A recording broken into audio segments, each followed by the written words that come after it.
Can Huan, blessed with both beauty and talent, truly outshine all in the imperial harem and enjoy everlasting favor? I woke up from a dream in panic, feeling uneasy. Without regard for the late hour, I immediately sent Jingqing to Yumiyuan to check if the small amulet I had hung there for blessings was still in place. Seeing my urgency, Jingqing dared not ask the reason and quickly went out after changing into warmer clothes. Her departure stirred the entire palace, and I had to explain that I had been startled awake by a nightmare. It seemed like an eternity before Jingqing finally returned, reporting that my amulet was gone, likely blown away by the wind. I felt a cold shock and remained silent for a long while. Jinsi and others thought my gloom was due to the loss of the amulet, considering it an ill omen, and tried to cheer me up with jokes. I forced myself to be spirited, consoling myself that it might have been blown away by the wind or possibly taken by a palace maid attracted by its delicacy. Despite my words, I felt unsettled. Fortunately, life in Tongli Palace remained calm, with no disturbances reaching me. I continued my quiet recuperation in the palace, and was even excused from the monthly imperial audience. One day, after lunch, as I rested in the warm pavilion, Mei Zhuang lifted the curtain and entered with a smirk, saying, "There's a curious piece of news you might find interesting." I got up with a smile. "What's new in the palace?" Mei Zhuang smiled faintly.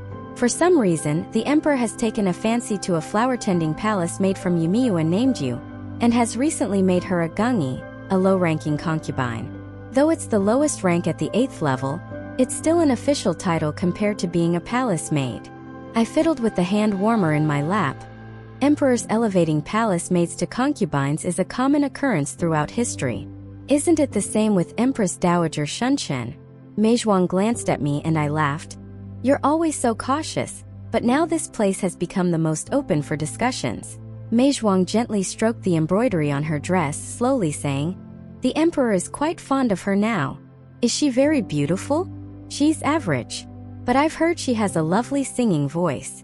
I smiled silently, gently rubbing my chin with the small, jade-embedded silver armor on my finger. After a moment I said, "Perhaps the emperor is merely intrigued for the moment. Besides, even if he favors her greatly, according to ancestral rules, a palace maid promoted to concubine must advance step by step. She cannot surpass you anytime soon." Mei Zhuang smiled. "I'm aware of that. But Lingrong is still not pleased." I was slightly surprised. "Is Lingrong still without favor?" Mei Zhuang nodded slightly. "It's been so long since she entered the palace, and the emperor has not yet summoned her." After a sigh she added, "It's one thing for someone else to be favored, but it's particularly hard for her to accept that it's a palace maid of even lower status. Naturally, she feels upset." I recalled Lingrong standing alone in the wind and rain on the night before entering the palace, her affection for her brother. Could it be that Lingrong, like me, intends to avoid the emperor's favor? I hesitated. Mei Zhuang looked at me puzzledly. How could that be? Although she seems indifferent on the surface, she must desire the emperor's favor. Otherwise, how could she establish herself in the palace with her family background? I hesitated. "Do you know if she has someone in her heart?" Mei Zhuang was startled by my question, and her face turned red in layers. "Don't speak nonsense. We are all concubines of the emperor. Our bodies and hearts belong to him. How could we have someone else in our hearts?" I too felt embarrassed and blushed. "It was just a casual question. Why are you so flustered?" After thinking it over, Mei Zhuang shook her head. "I truly don't know if she has someone in her heart. Judging by her demeanor, she probably doesn't." Then she changed the subject, and after some more chatting she left. After Mei Zhuang left, Pear came in to change the coal. I casually asked, "I heard a palace maid from Yumiyuan was promoted to Ge." Pear responded, "Indeed. They say she was lucky. She spoke a few words with the emperor on New Year's Eve, and on the second day, eunuch Li from the emperor's side came looking for her. After a brief exchange, she was taken away. No one saw her return, and later we learned the emperor had decreed her promotion to Ge." I smiled slightly. It was indeed a palace maid, a clever one who shielded me for a while.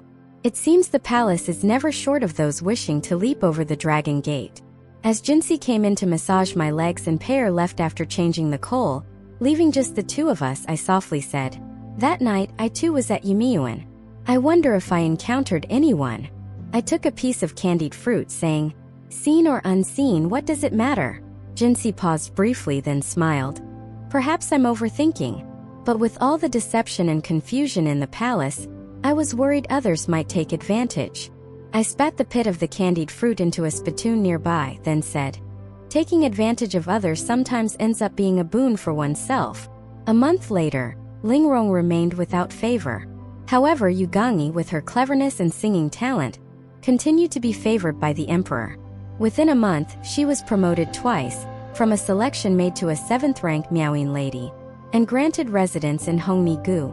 Her prominent sword, even Huafei personally gifted her. Yugangi flattered Huafei well, becoming quite close to her.